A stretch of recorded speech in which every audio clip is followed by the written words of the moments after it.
প্রিয় দর্শক শ্রোতাবৃন্দ, আসসালামু আলাইকুম। আশা করছি সকলে ভালো আছেন।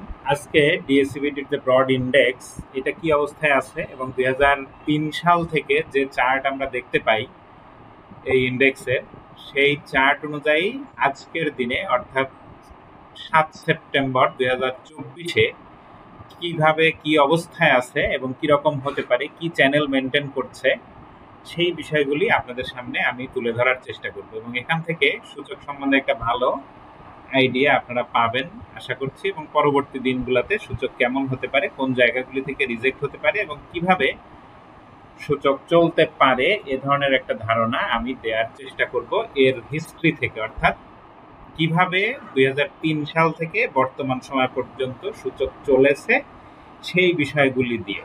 2003 সাল থেকে সূচক যেভাবে চলেছিল সেটা যদি আমরা একটু দেখি, দেখেন 796 বা 800 এই দিকটা থেকে সূচকের স্টার্ট যাত্রা শুরু হয়।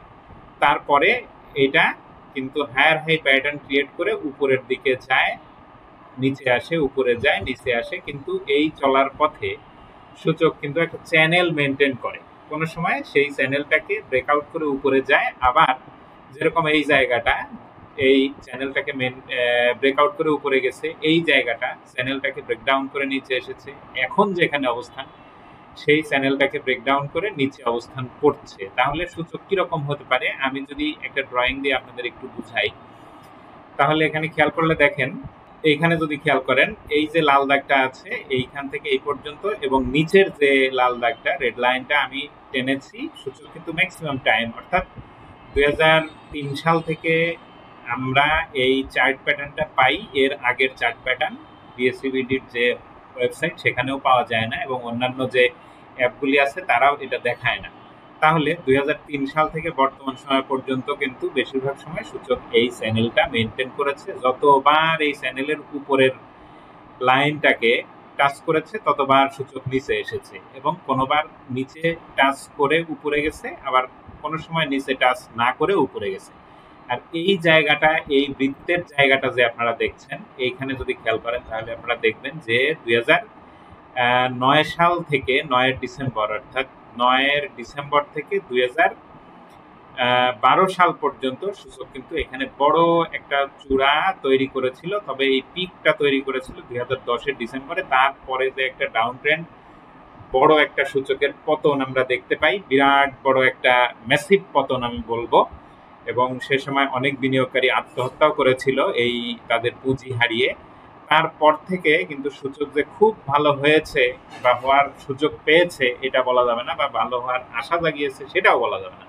কারণ হচ্ছে যে এই চ্যানেলটা ব্রেকআউট করে আর কখনোই সূচক উপরে যেতে পারেনি। যদি দুই একবার ব্রেকআউট করে উপরে যেত, হয়তো 8,000-এর কাছাকাছি যদি যেত তবুও ভালো বলা যেত, তবে সেরকম হয়নি, সেরকম আমরা দেখিনি। আর এইখানে যদি আপনারা একটু খেয়াল করেন, এই বৃত্তটাতে এইখানে কিন্তু 2019 সাল থেকে 2021 সাল পর্যন্ত সূচক কিন্তু এই চ্যানেলটা যখন ব্রেকডাউন করে নিচে আসলো তখন কিন্তু এই নিচেই ছিল। পরে 21 সালের আগস্টের পরে আবার সূচকের 2003 সাল থেকে বর্তমান সময় পর্যন্ত যে চ্যানেলটা, অর্থাৎ বর্তমান আমি বলবো না, 2022 সালের জুলাই পর্যন্ত আমি বলবো যে চ্যানেলটা, এই চ্যানেলে এবার ঢুকে পড়ে 2021 সালে। পরে 2022 সালের জানুয়ারি মাসে আবার সেটা ব্রেকডাউন করে নিচে আসে। তারপরে সেই চ্যানেলে ঢুকলেও সূচক সেখানে থাকতে পারেনি। আর এই এরিয়াটা যে দেখছেন এইখানটায়, এই সময়টা অর্থাৎ 2022 সাল থেকে 2024 সালের জানুয়ারি পর্যন্ত সূচকের ফ্লোর প্রাইস ছিল। ফ্লোর প্রাইস ছিল জন্য এখান থেকে সূচক খুব বেশি নিচে আসার সুযোগ পায়নি এই ফ্লোরের কারণে, আবার উপরেও যেতে পারেনি।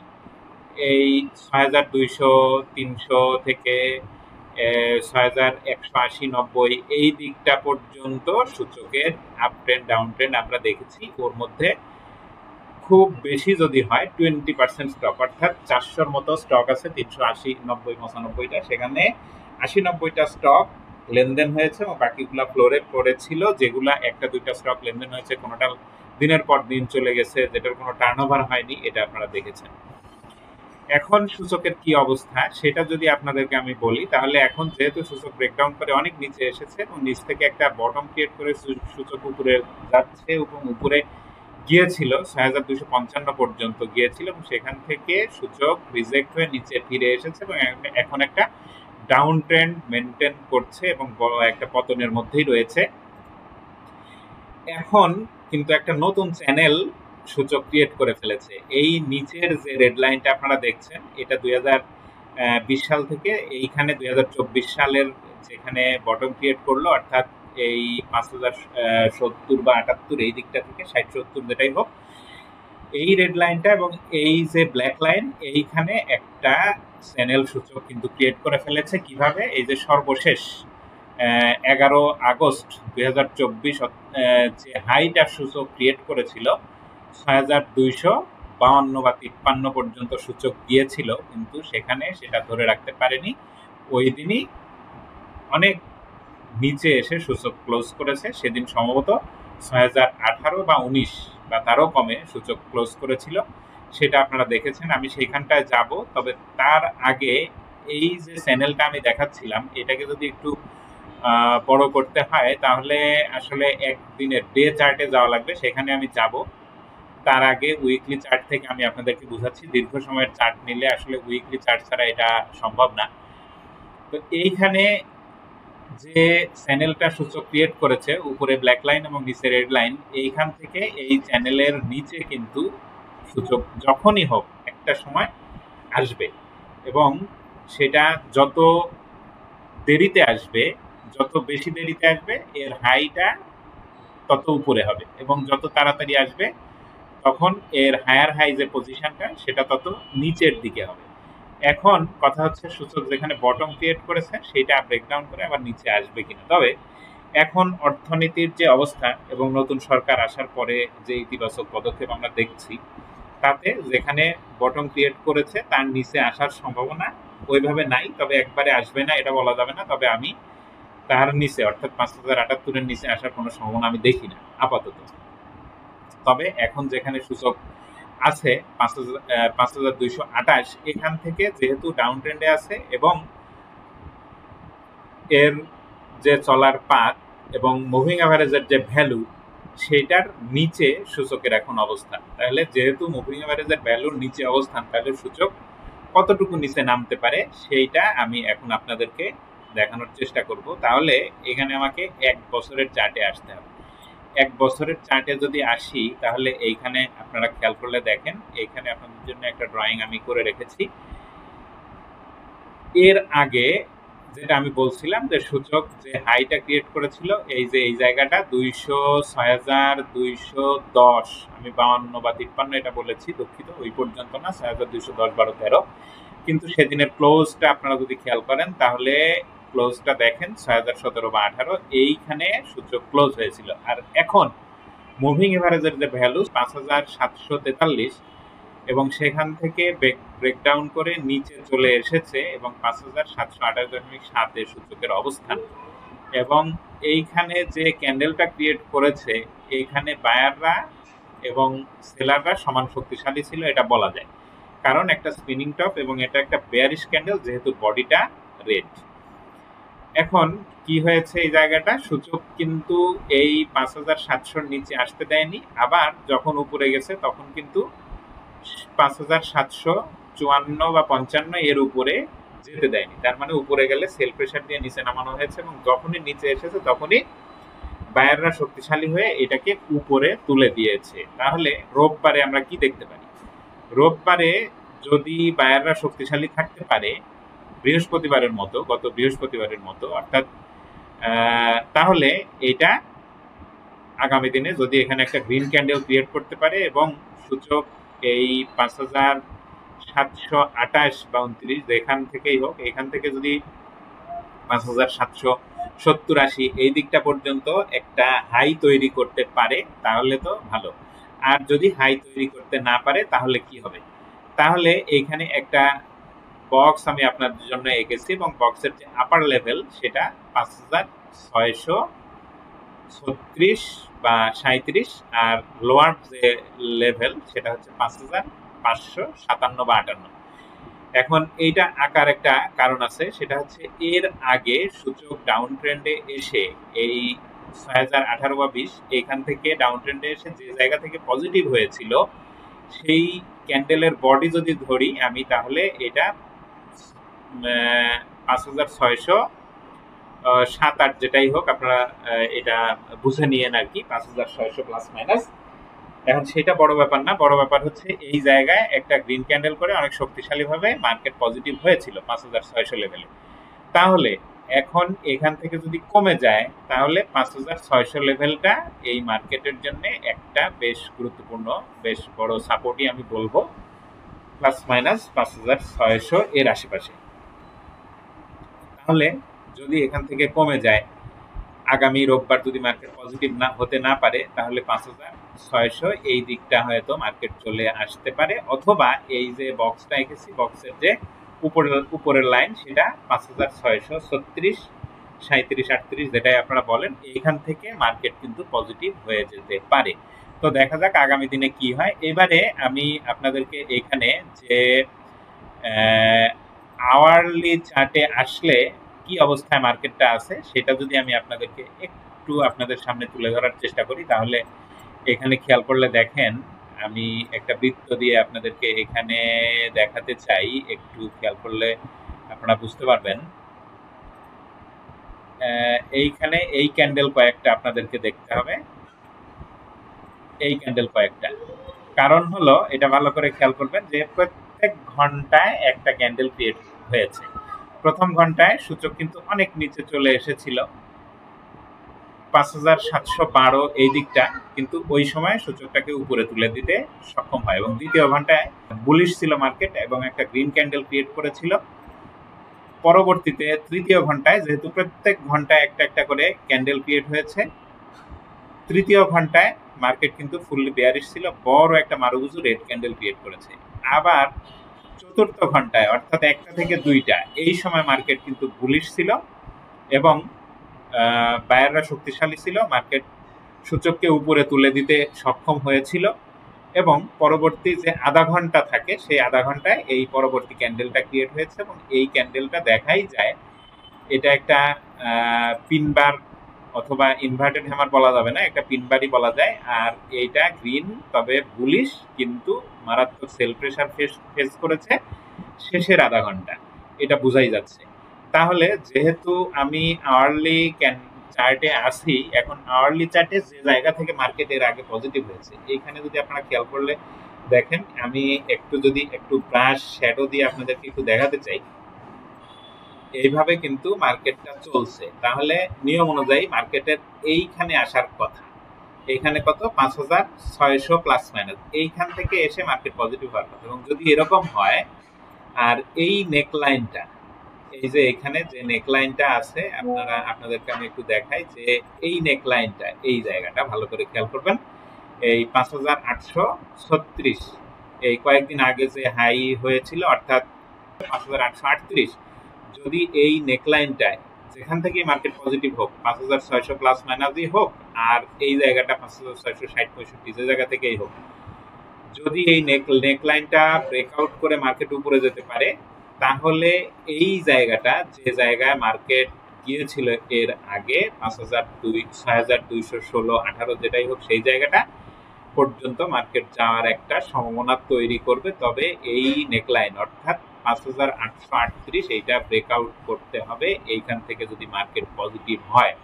তবে এইখানে আমি মনে করি যে যত নিচে এসে মার্কেট পজিটিভ হবে, মার্কেট ততটা শক্তি নিয়েই আগাবে। সেক্ষেত্রে যদি 5600 প্লাস মাইনাস থেকে মার্কেট পজিটিভ হয়, তাহলে এই নেকলাইনটা ব্রেকআউট করে অর্থাৎ 5838 বা 40 যেটাই আমরা বলি, এইটা ব্রেকআউট করে উপরে যাওয়ার শক্তি মার্কেট তখন অধিক শক্তি নিয়ে আগাতে পারবে। এবং সেটা যদি ব্রেকআউট করে উপরে যায়, এই লেভেলটা তখন মার্কেটের জন্য আরো একটা গুরুত্বপূর্ণ লেভেল হবে, সেটা 5960 বা তার আশেপাশে। তাহলে 5960 যদি এই 5838 ব্রেকআউট করে উপরে যায়, মার্কেট পজিটিভ হলে 5960 লেভেলটা একটা গুরুত্বপূর্ণ লেভেল। সেই জায়গা থেকে কিন্তু মার্কেট আরেকবার রিজেক্ট হয়েছে, তাহলে এইটা ব্রেকআউট করলে তবেই মার্কেট কিন্তু, যেটা আমি বলেছিলাম যে 6000 যে জায়গায় গিয়েছিল আর কি, 6100 থেকে 216-18 এই দিকটায় যাওয়ার সম্ভাবনা তৈরি করবে। এতগুলো বিষয় এই মাসের বিগত যে 2-3 সপ্তাহ আছে এই সময়টা এই বিষয়গুলি খেয়াল রাখতে হবে। এই ছিল আমার এই সূচক নিয়ে আপনাদের সামনে আলোচনা। এখন পেপার অ্যান্ড প্রিন্টিং সেক্টরটা নিয়ে একটু আলোচনা আপনাদের সামনে করতে চাই, কারণ হচ্ছে এই সেক্টরের যে কয়েকটা স্টক আছে এই পেপার অ্যান্ড প্রিন্টিং এর প্রত্যেকটা স্টকই তলানিতে আছে। এখন এই সেক্টরের যে ভ্যালু, এই সেক্টরটা ভ্যালুগত দিক থেকে কি অবস্থায় আছে সেটা যদি আমি আপনাদের সামনে একটু তুলে ধরি তাহলে খেয়াল করলে আপনারা দেখেন যে এইটা 2022 সাল থেকে যদি আমি বলি, 2022 সালে যে হাইটা ক্রিয়েট করেছিল এর ভ্যালু 227.3 অথবা 228 বা 30 যেটাই হোক, 2022 সালের পর থেকে 23-24 সাল পর্যন্ত এই হাইয়ের উপরে যেতে তো পারেইনি, আর এখন এটা তলানিতে অবস্থান করছে। কোথায় এর ভ্যালু 230 বা 32 এই পেপার অ্যান্ড প্রিন্টিং সেক্টরের, সেইখান থেকে এটার অবস্থান এখন 90.2-তে। এবং এই সেক্টরের যে আরএসআই সেটা যদি আমি 1 বছরের চার্ট প্যাটার্নে যাই তাহলে 28.33-তে অবস্থান করছে এর আরএসআই। এবং হিস্টোগ্রামটা কি অবস্থায় আছে সেটা যদি আমি বলি তাহলে এইখানে আপনারা খেয়াল করলে দেখেন যে হিস্টোগ্রামটা পজিটিভ হওয়ার চেষ্টা করছে। এর আগে গত আগস্ট মাসের 12 তারিখে পজিটিভ হতে যেও পারেনি, পরে আবার নেগেটিভ হয়েছে, 2 বার পরপর নেগেটিভ। এরকম সচরাচর 1 বছরের মধ্যে যদি আমরা খেয়াল করি তাহলে 1 বছরের মধ্যে কিন্তু এটা দেখা যায় না এইখানে। তাহলে এই সেক্টরটা হয়তো পজিটিভ হবে, আর এইখান থেকে এই গ্রিন রেখাটা এভাবে উপরের দিকে যাবে, তখন এই রেড লাইনটা এখান থেকে এইভাবে উপরের দিকে যাবে এবং গ্রিন রেখাটা উপর থেকে আবার নিচে আসবে। রেড লাইনটা তখন এইভাবে উপরের দিকে থাকবে, গ্রিন লাইনটা নিচে আসবে। আমরা সেই দিনের অপেক্ষায় রইলাম, দেখা যাক এরপরে এই পেপার অ্যান্ড প্রিন্টিং সেক্টরটা কি আচরণ আমাদের সামনে করে। এবং এই পেপার অ্যান্ড প্রিন্টিং সেক্টরের অন্যান্য যে স্টকগুলি আছে সেইটা নিয়ে যদি একটু বলি, বিপিএমএল এর অবস্থান কিন্তু 45.5-এ, এর আরএসআই 31-এ এবং হিস্টোগ্রামও পজিটিভ হতে যাচ্ছে এবং এটা একদম একটা লোয়ার লেভেলেই আছে আমি বলবো। এইখানে যদি আপনারা খেয়াল করলে দেখেন যে বিপিএমএল কোথা থেকে নিচে আসছে, 76-77 টাকা থেকে এটা 45-এ অবস্থান করছে। তাহলে এটা যে কোনো সময় একটা ভালো অবস্থানে চলে যেতে পারে। এরপরে হক্কানি পাল্প, এইটা হক্কানি পাল্পটা দেখেন 72 টাকা থেকে বর্তমানে অবস্থান 51 টাকা। এবং হক্কানি পাল্পের যে ইপিএস সেটা যদি দেখেন তাহলে ফার্স্ট কোয়ার্টার সেকেন্ড কোয়ার্টারে কিন্তু ইপিএস পজিটিভ এবং ভালো মাত্রায় পজিটিভ। যেটা নেগেটিভ ছিল সেইটা নেগেটিভনেস শেষ করে পজিটিভ হয়েছে এবং থার্ড কোয়ার্টারে এসে নেগেটিভ। থার্ড কোয়ার্টারে নেগেটিভ কত? 43 পয়সা, কিন্তু 2 কোয়ার্টারে পজিটিভ কিন্তু 47 পয়সা, আর 1 কোয়ার্টারে 69 পয়সা। তাহলে এটা পজিটিভ আছে এটা বলা যায় ইপিএস গত দিক থেকে 3 কোয়ার্টার যদি আমি হিসাব করি সেটা। তাহলে কেপিপিএল এটা জেড ক্যাটাগরির একটা স্টক, আপনারা জানেন কয়েকদিন আগেই কেপিপিএল কিন্তু বড় একটা গেম করেছিল। এটা এই 10-12 টাকা থেকে, এই জায়গাটা থেকে এইটাকে যদি দেখানো হয়, এই জায়গাটা 9 টাকা, 9.5 টাকা বা 10 টাকা, এইখান থেকে এটা কিন্তু 55-57 টাকা পর্যন্ত গিয়েছিল। বর্তমানে এর অবস্থান 13 টাকা 60 পয়সা। এখন এইখানের নিচে যদি নেমে না যায় তাহলে এখান থেকে হয়তো এই স্টকটাও জেড হলেও পজিটিভ হতে পারে। এরপরে মনোস্কুল যদি আমরা দেখি তাহলে মনোস্কুলেও দেখবো এইখানে যদি খেয়াল করেন 328 টাকা থেকে মনোস্কুল গত নভেম্বর 2023 সাল থেকে ডাউন ট্রেন্ডেই আছে, এটা পজিটিভ হতেই পারেনি এবং সামান্য একটু পজিটিভ হলেও সেই জায়গা থেকে আবার ডাউন ট্রেন্ড এবং বেয়ারিশ প্যাটার্নেই আছে। 146 টাকা 50-90 পয়সা অবস্থান করছে আরএসআই 42-তে। এবং এটা যে ক্যান্ডেলটা কি ক্রিয়েট করেছে এটা একটা বেয়ারিশ ক্যান্ডেল, এটা হয়তো আরো একটু নিচে 42 টাকা বা এই দিকটায় চলে আসতে পারে, তারপরে হয়তো পজিটিভ হতে পারে। এরপরে পেপার প্রো এর চার্টে আমি আসলাম। পেপার প্রো যদি আপনারা খেয়াল করেন তাহলে দেখবেন যে এটা কিন্তু 346 টাকা বা 350 টাকা এই দিকটা থেকে যে বেয়ারিশ প্যাটার্ন শুরু হয়েছিল সেইটা এপ্রিল 2023 সালে এসে আবার একটা আপট্রেন্ড আমরা দেখেছিলাম, সেটা 300 টাকার ঘরে বা এই দিকটায় গিয়েছিল 299 টাকা। তারপর থেকে অর্থাৎ 23 সালের জুন মাসের পর থেকে এটা যে 300 টাকা থেকে নিচে আসা শুরু হয়েছে এটা কিন্তু এসেছিল 108 টাকায়। তারপরে এটা পজিটিভ হয়ে আবার 166 টাকায় গিয়েছিল। বর্তমানে এই পেপার প্রোর অবস্থান 126 টাকা, এবং এইটা যে বটমটা ক্রিয়েট করেছে 108 টাকা বা 106 টাকা, এর নিচে যদি আর না আসে বা আপনারা যদি কিনেও থাকেন তাহলে এই বটমের নিচে হয়তো আর আসবে না, এটা ধারণা করা যায়।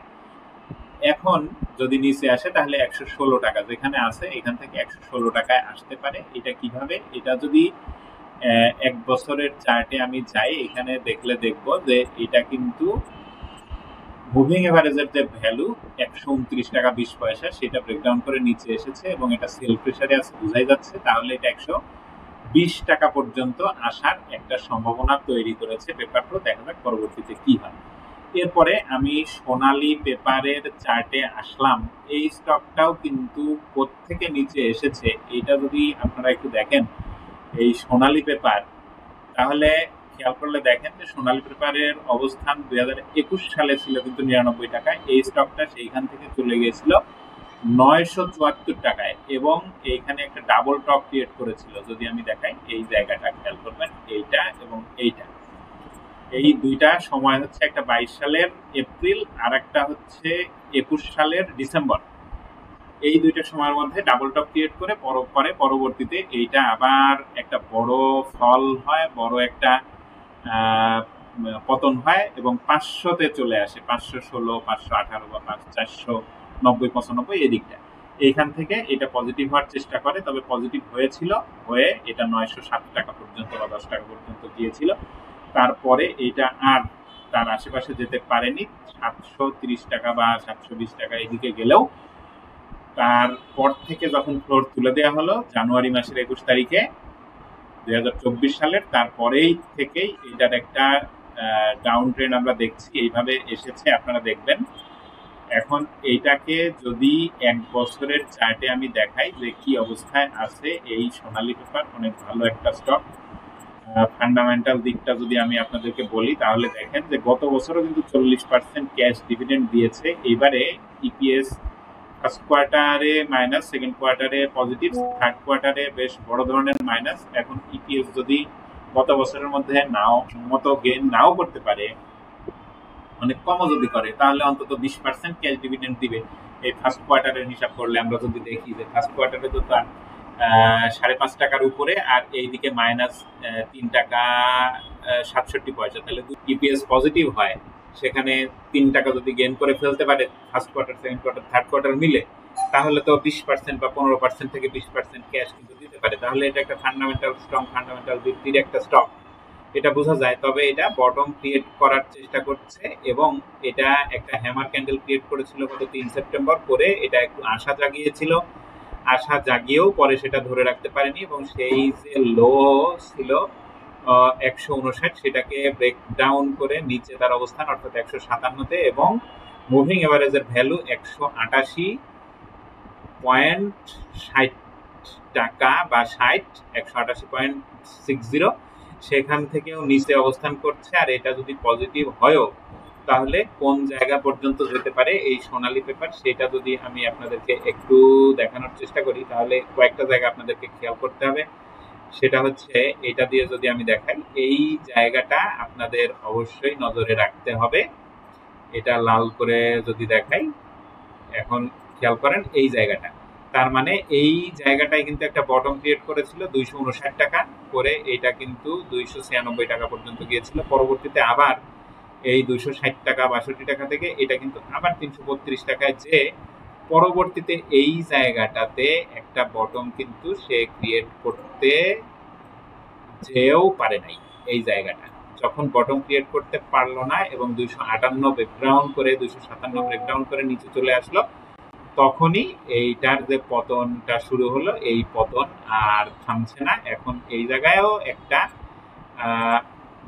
বটম ক্রিয়েট করতে যেও করতে পারছে না। তবে আমার মনে হয় যে এই জায়গা থেকে খুব নিচে হয়তো আসবে না। 146 টাকা থেকে এটা যেহেতু পজিটিভ হয়েছে, তাহলে এই হ্যামার ক্যান্ডেল যে ক্রিয়েট করেছে, এই ক্যান্ডেলটার যে নিচের লেভেলটা এই 146, 47 যেটাই হোক, এইখান থেকে হয়তো এইটা পজিটিভ হবে, এই আশাবাদ আমি আপনাদের সামনে রাখতে চাই। এইখানে যদি এর হিস্টোগ্রাম এবং এর যে আরএসআই সেটা কি অবস্থায় আছে সেটা নিয়ে যদি একটু বলি, তাহলে এখানে খেয়াল করলে দেখেন যে আরএসআই কিন্তু এসেছিল কোথায়, 12-তে, এবং এর আগে কয়েকবার এর আরএসআই 12-তে এসেছিল। 24-এর জুনে, এর আগে এসেছিল 24-এর মেতে, আর এখান থেকেই এটা পজিটিভ হয়েছে আরএসআই 12 বা 13 এখান থেকে এসে। তাহলে এইখানে যদি আপনারা দেখেন আরএসআই যেহেতু ডাউন ট্রেন্ডে আছে, এখানে যদি একটু নিচে আসেও, তাহলে আমার মনে হয় ভয়ের কোনো কারণ নেই। এখান থেকে উপরের দিকে আবার যাবে, গেলেও এই লেভেলগুলা যখন যাবে, অর্থাৎ এই 40-42-এ যখন আরএসআইটা যাবে, তখনও এটা একটা খেয়াল রাখতে হবে, কারণ সেখান থেকে কিন্তু এই যে ডাউন হয়ে আবার উপরে এসেছে, নিচে উপরে গেছে, তাহলে এইখান থেকে আবার ডাউন হয়ে এভাবে উপরে যেতে পারে আরএসআই। তো দেখা যাক এই সোনালী পেপার আমাদের সাথে পরবর্তী দিনে কি ধরনের আচরণ করে। আশা করছি যে ভালো হবে, যেহেতু লো পেড স্টক এবং শেয়ার সংখ্যা কম, আর সেই হিসাব যদি করা হয় তাহলে ভালো অবস্থানই বলতে হবে। আর হিস্টোগ্রামটা পজিটিভ হতে যেও হচ্ছে না, আশা করছি যে এভাবে উপরের দিকে চলে যাবে। গ্রিন লাইনটা এবং রেড লাইনটা এভাবে নিচে আসবে, গ্রিন লাইন আবার এভাবে আসবে। এটা কালার দেওয়া আছে জন্য এরকম বোঝা যাচ্ছে। তো দেখা যাক পরবর্তী দিনে এটা কিরকম হয়। আর আমি এর ডিভিডেন্ড হিস্ট্রি যদি আমি আপনাদেরকে একটু দেখাই, তাহলে খেয়াল করলে দেখেন যে 2015 সাল থেকে বর্তমান সময় পর্যন্ত এই সোনালী পেপার কিন্তু 10-10-10 এভাবে করে দিয়ে আসছিল। 19 সালে, 20 সালে এসে 15%, 21 থেকে 23 সাল পর্যন্ত এটা কিন্তু 40% ডিভিডেন্ড দিয়েছে। 21 সালে স্টক ক্যাশ মিলিয়ে, 22 সাল এবং 23 সালে দিয়েছে ক্যাশ ডিভিডেন্ড। আর এর যে ফান্ডামেন্টাল দিক সেটা যদি আমি আপনাদের সামনে একটু তুলে ধরি, তাহলে এখানে খেয়াল করলে দেখেন যে ডিরেক্টরদের কাছে আছে 67.51% স্টক, আর স্টক সংখ্যা 3,29,00,000। তার মধ্যে 67%, 68% ধরি, 67.51% মানে 68% স্টক এর বোর্ড অফ ডিরেক্টরদের কাছে আছে। ইনস্টিটিউটের কাছে আছে 8% এবং পাবলিকের কাছে আছে 24.35%। পাবলিক এটা এখন কালেকশন করছে, ইনস্টিটিউট ছাড়ছে। তাহলে পাবলিক যখন আর সেল দিতে চাইবে না, ইনস্টিটিউট কিনতে চাইবে, তখনই এই স্টকটা একটা বড় আপ ট্রেন্ড আমরা দেখব এই সোনালী পেপারের, আশা করছি। তো দেখা যাক সেই সময়টা কবে আমাদের সামনে আসে। ধন্যবাদ সবাইকে, ভালো থাকবেন। আর ভিডিও ভালো লাগলে অবশ্যই লাইক, কমেন্ট, শেয়ার করতে পারেন।